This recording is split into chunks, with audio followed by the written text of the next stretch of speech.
Hey everybody, how's it going? Dan Martell here, entrepreneur, investor, and passionate father.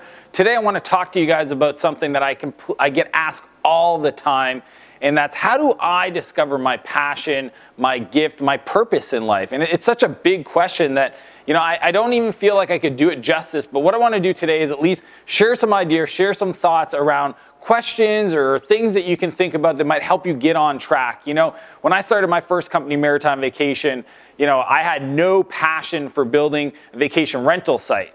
But what I did have was this really strong curiosity around building things. And for me, it was development. I used to code, and, you know, building that website, building a product that people ended up using, seeing the excitement and the thing come to fruition was really what set me on this kind of path of continuing to refine.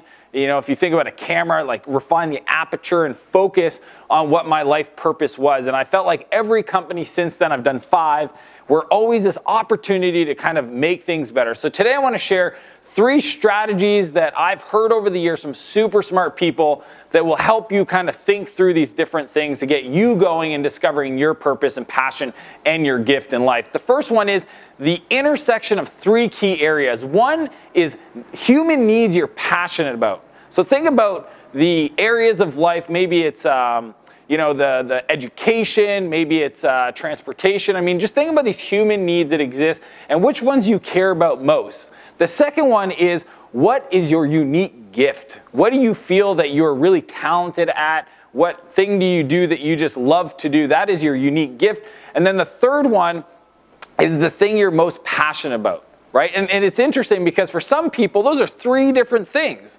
So that's why you want to look at all those 3 areas and figure out the kind of like the Venn diagram of all those things coming together in the intersection. And that's a really great place to start looking at what is your potential passion, purpose, or gift. The second one is such a great question. You know, my friend Tim Ferriss once suggested this to me, and it was just such a neat way of thinking about life. He said, what could you create that would still exist in 200 to 300 years from now? Think about that. 200 to 300 years from now, what could I work on today that would still exist and be relevant to people that would, you know, like, every time I think about that question, I think of Steve Jobs, right? Like, he built a company that from my perspective, and Tim Cook just announced one of the largest financial quarters in history of any public company, any company for that matter. I think it was like $127 billion in revenue in 1 quarter. You know, Steve Jobs set up this company to be around in 100, 200, hopefully 300 years from now. Will they be making iPhones and computers? Probably not, because most of these technologies are essentially in 7 to 10 year cycles. But what he's done is he's created an infrastructure, a culture, and a system that will be sticking around. And that's the way I like to think about what I work on as projects. You know, recently Clarity was acquired, and the company that acquired us had that same vision as we did. And that's why it was such an amazing fit. And I wanted to share that with you guys because I think it's something that is worth thinking about, that whatever I'm deciding, what projects I start, you know, do any of these, if you look at all the projects you're working on, do any of these have potential to be around in 200 to 300 years? Great question, right? The last one is probably the best out of all the 3 strategies. And the question I like to ask people is, if I gave you $1 billion in your bank account today, you got $1 billion. What would you do? What would you spend it on to make the world a better place?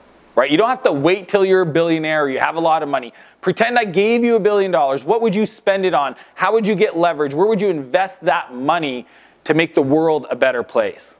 Think about it. Right? Over the next 50 years, how would you deploy that capital, that cash, so that you left this world being a better place? And I just think that the answer to that question is an amazing place to start looking at where you should be spending your time, where you think you could discover your purpose, your passion, and your true gift to the world. I hope you found those ideas really valuable. I know that it's helped me kind of refine every company I've started, every new project I think of starting. It helps me kind of create a filter of, will this have impact? Will this leave a legacy? Will this matter? Because I really believe our time here on earth is very short and we shouldn't waste it.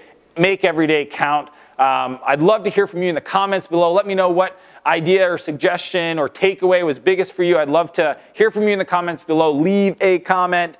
And I want to challenge you guys to live a bigger life and a bigger business. And I will see you next Monday.